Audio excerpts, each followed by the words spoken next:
Welcome to the Operatory podcast, the podcast about burying the dinosaurs in dentistry, moving past outdated procedures, just finding a better way. With me today is an amazing guest I'm excited to have on, Mitch Olan, the Executive Chairman from Dental Care Alliance. Those of us in the know call it DCA. DCA is one of the largest DSOs in the country with over 300 locations. Dental Care Alliance is a multi-specialty, multi-branded platform with over 700 affiliated doctors in 18 states. Newly minted me is one of them. I met Mitch at one of the organization's meetings that he's a founding member of, being a founding member of the Association of Dental Support Organizations, or the ADSO. And I was so impressed with what you had to say about kind of your experience, what you're doing at DCA, that ended up just a couple months ago affiliating myself because I love what you're doing. So if you could just kind of give the audience sort of a kind of how you came from, what you came from, because you're probably one of the most influential people in dentistry, having founded the ADSO and what you're doing with the DSO market. But could you kind of give a little history of how you got to the point of where you are? Well, sure, happy to, and it's thank you for such a kind introduction. The DSO model goes back really a couple of decades, but it wasn't called the DSO back then. We started, myself and my partner, who was a Northwestern dental school graduate.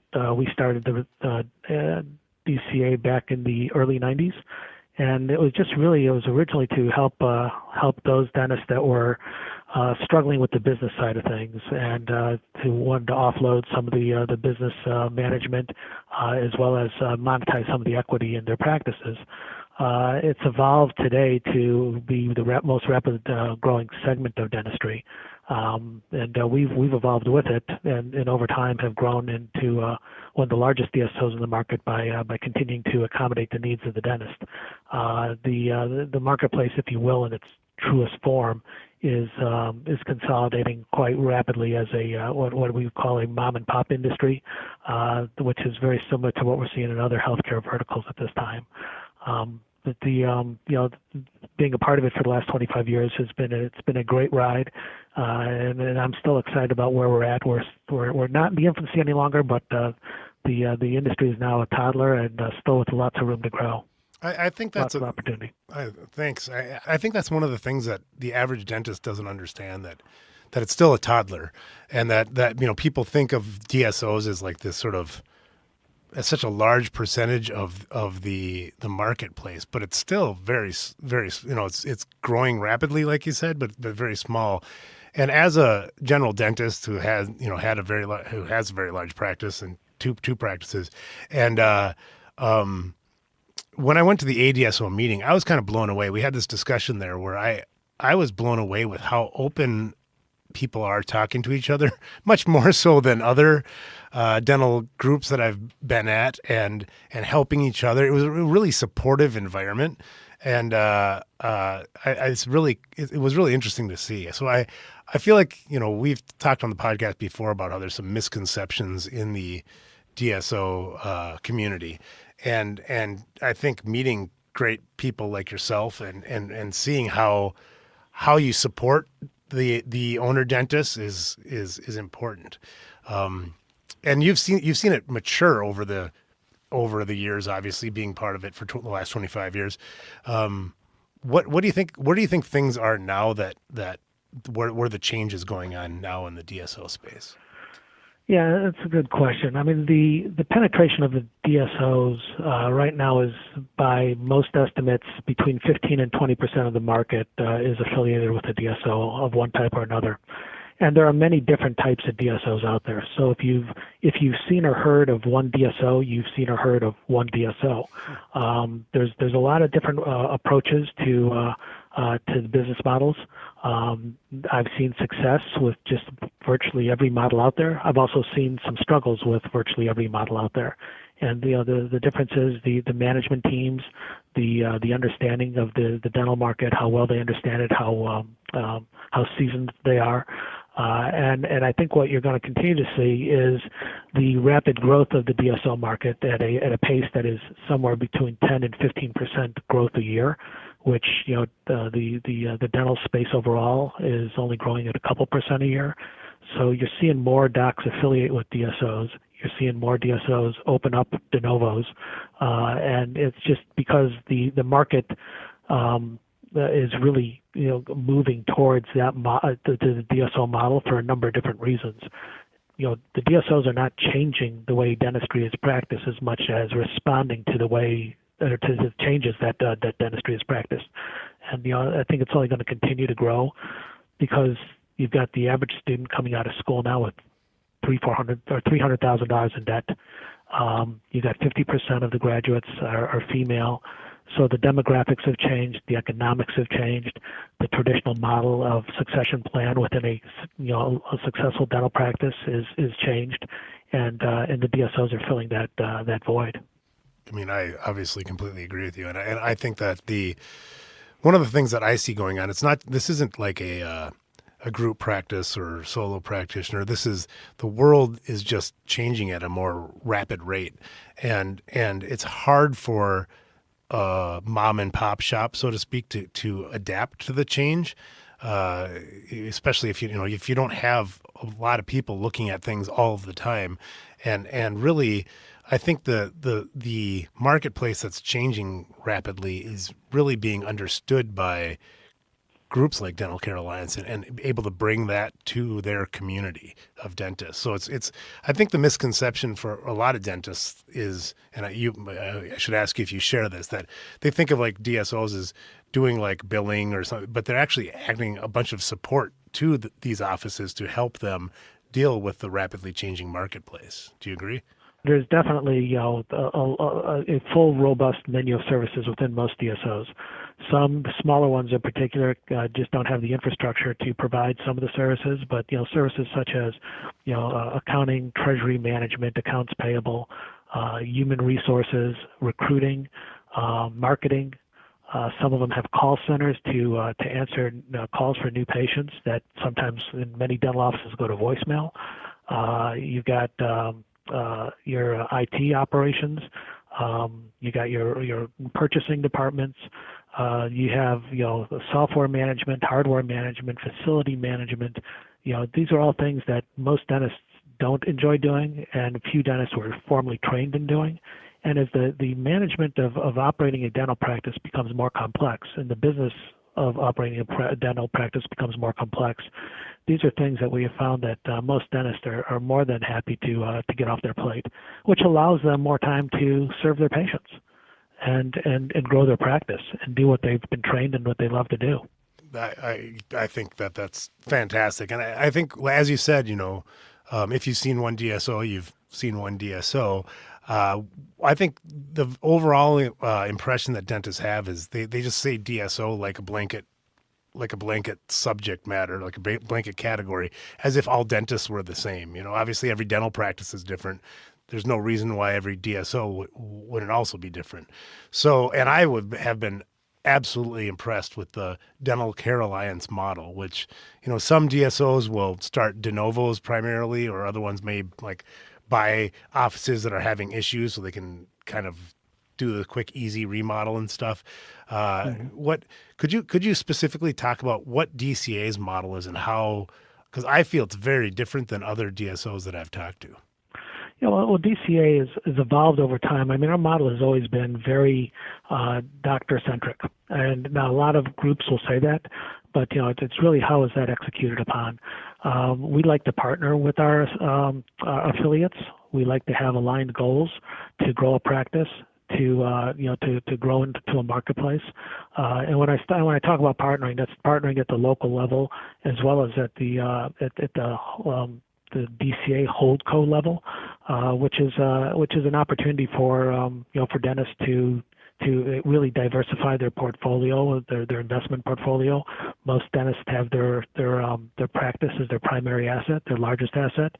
And what's going on now is you've got a lot of docs we're finding as early as in their 40s, 50s, 60s, looking to monetize the equity in their practice, but still practice dentistry.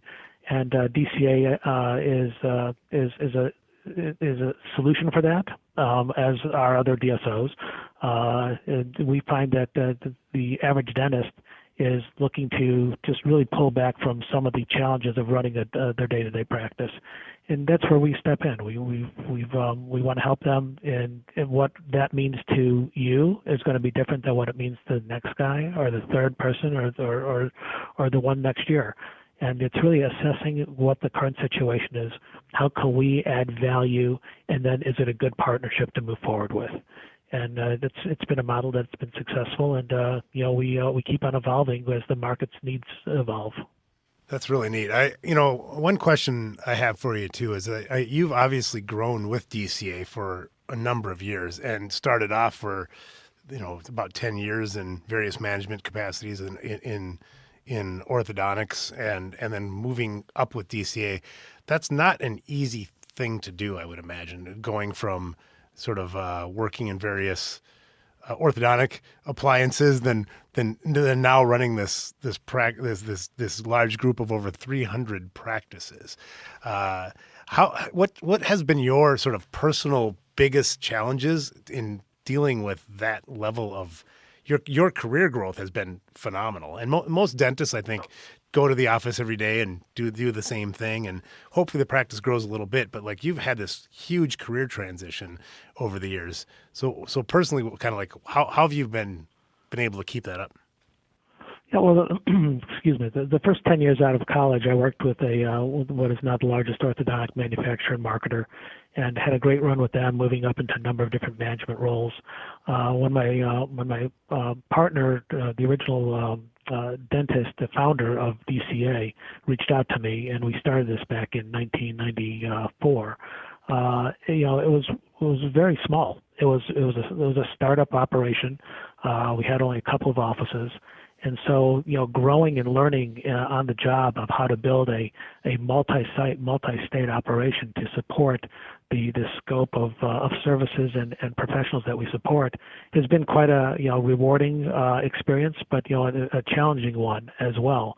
It is surrounding yourself with the right people that understand the industry, that understand the psyche, the mindset of the dentist, is critical. I mean, having there's this roll up, if you will, a consolidation is going on in a lot of healthcare verticals today, and dentistry is just one of the verticals that's experiencing it. I mean, it's happening in dermatology and physical therapy and veterinary and oncology and the hospitals and pharmacy, and you go on and on and on.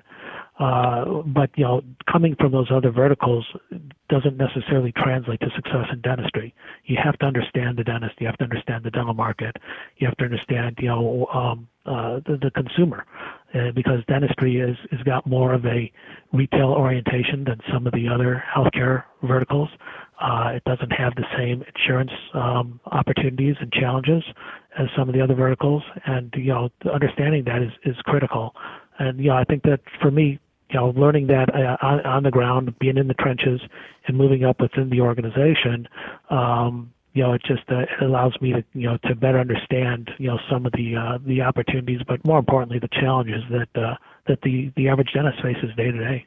I've been really impressed with Dental Care Alliance's people. When I went down to Sarasota and met everybody and been meeting more people over the last several months, I think that it's just a team of A players that are doing great things. So that's obviously starts with you. So I think the people that you've assembled are just phenomenal. Thank you. That's very kind. Well, one question I have for you, sort of, because you're in a unique position probably to answer this, is I think that people view, as you said earlier, the one of the major assets that for the average dental dentist is their practice. And I'm thinking about people who were looking at their house that way back 10 years ago, and then there was a drop in the residential real estate market. I look at the dental practice valuations, and I wonder, is this sort of what trajectory this is on? And I don't think most dentists sort of stop to think about that until they're probably 6 months away from doing a transition and then think, boy, I should probably retire.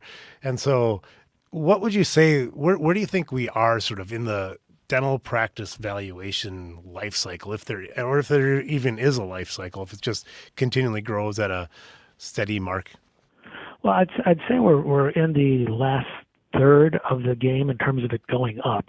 That doesn't mean that it's necessarily going to fall down immediately, but there's a lot of things that impact the valuations out there. The economy being one of them. The interest rates, the access to capital. What's been a tremendous boon for the growth of DSOs is the injection of private equity capital. Mm-hmm. Now that is many times that is frowned upon within the rank and file. They say, well, that's just people are in it just for the money, and that's not the case at all. I mean, we've had two private equity sponsors, and I can very confidently tell you neither of them are in it just for the money. It is a tremendous investment opportunity to bring offices together, add economies of scale, grow and add value to these practices, and watch them grow and blossom. That's what private equity looks for. They look for opportunities like that. They look for industries that have that type of opportunity. And as long as there's more private equity money being coming into the marketplace, I think valuations are going to stay a little bit frothy. I never thought that they'd stay this high this long. But there's nothing on the near-term horizon that indicates that they're going to fall back. But the reality is, at some point, is if interest rates go up and money becomes more expensive, those valuations will more than likely fall back. And your guess is as good as mine when that's going to happen. It's already, they've started to move interest rates up over the last year and a half, 2 years, but they're not at a point yet where it's impacted the valuations. But at some point it has to. My guess is your guess is better than my guess, but I appreciate you saying that. I do feel like the average dentist waits too long to look at doing a transition, especially having and so that I guess that was going to be the sort of my question to you is when you're talking to dentists who are looking to affiliate, do you think, man, you should have been thinking about this 10 years ago? Yeah, well, without question, there are a lot of dentists that come to us and they want to affiliate, and candidly, their practices are on the decline. They've let them go for whatever reason. And you see a lot of doctors, they wait until they cut back a day, then they cut back another day, then they decide they want to retire, and they're emotionally attached to their practice, and they want to sell the practice, and it's in decline. And so it needs a lot of heavy lifting to turn it around. And candidly, there are groups out there that, and DCA isn't one of them, but there are groups out there that will possibly look at some of these turnaround opportunities. But if you've got a doctor that's at the end of their career, they don't want to be a part of the practice going forward, the practice has been in decline, it's going to be hard to find a DSO interested in buying them. You might find a solo practitioner that might want to come in and do the heavy lifting, but even those are fewer and harder to find than they were in the past. My recommendation has always been sell when the practice is booming, when there's upside to the practice. Most of those that affiliate with us they're not at the end of their careers, but they're in maybe the last third of their career. They take the equity in their practice, they monetize a good piece of it, they put it into the bank, or they diversify it into other investments. They hold on to a piece of the existing practice, and they grow it alongside us for the foreseeable future. And then, there's a built-in transition as well when they want to ultimately retire and sell off the rest of their equity. We encourage that, be in the situation where there's an associate in the practice that could come in and buy the rest of the equity off of that dentist and have a smooth transition, a succession plan that is good for the practice, it's good for the patients, it's good for the providers. I feel that's sort of the dinosaur, in the Operatory podcast vernacular. That's the dinosaur we're trying to bury on this episode, is waiting too long to think of your transition. I talked with somebody who's my age. I'm 46, and they were talking about how they're at their peak they feel like they're at the peak of their production, and they might grow 5% per year, but personally they're not going to really, unless they wanted to add whole nother procedures, which at this phase are kind of like they're happy with their production, so they're not going to like skyrocket. And they were thinking, well, then why wait to do a transition when I'm on the decline? It just doesn't make much sense at all. And I look back at what the way dentistry has been practiced for a long time, and as you talked about private equity before, I think that a lot of people just vilify what they don't understand.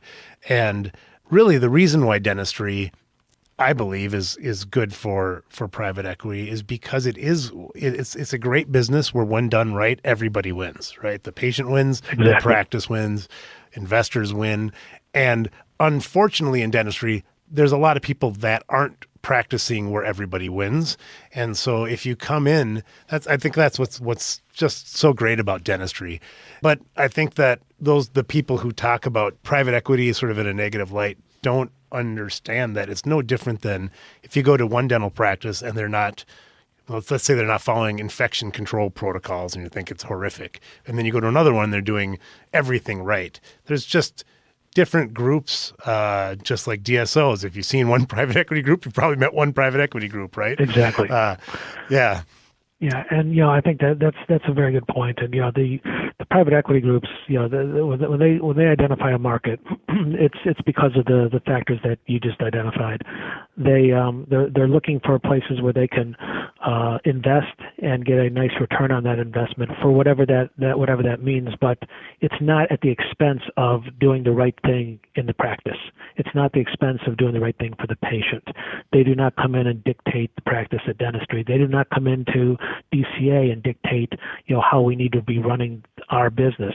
They invest in a management team, and that management team hopefully has got some understanding of the marketplace, and they invest in bet on that team leading the organization to the next level. They'll provide support where needed and asked. If the management team isn't strong, and I would encourage anybody looking to affiliate with a DSO, look at the management team, look at the depth of the management team, look at the scope of the operation, look at the experience of the management team, because that's really who you're partnering with. And the private equity is just the resource. It's the bank.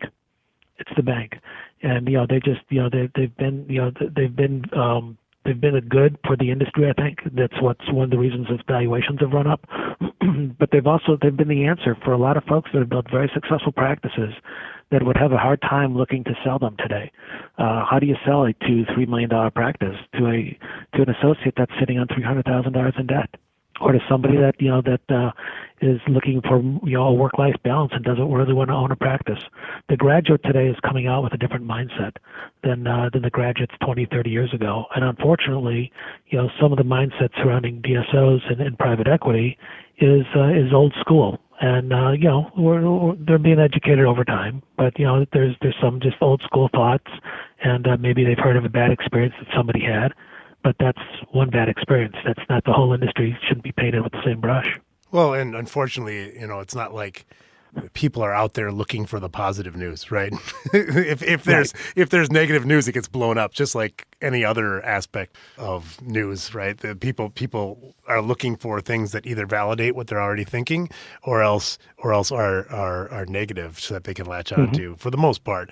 But I love what you said about, I want to go back because and sort of maybe as our last final point, because you did an amazing thing when you gave people advice to like look at the management team if you're talking to groups, because I feel like I've been studying for the last few years leadership and management and putting together good teams, and that is such great advice. And I've been lucky enough to learn from some of the best people in the dental industry, from corporations and distributors and manufacturers, and I was blown away with the leadership team at DCA. And I just wanted to kind of hammer that home to the audience. If you're looking at different any organization really, but if you're obviously if you're going to be like affiliating your practice with the team, look at the leadership team. I think that's such good advice for listeners. So thanks for that.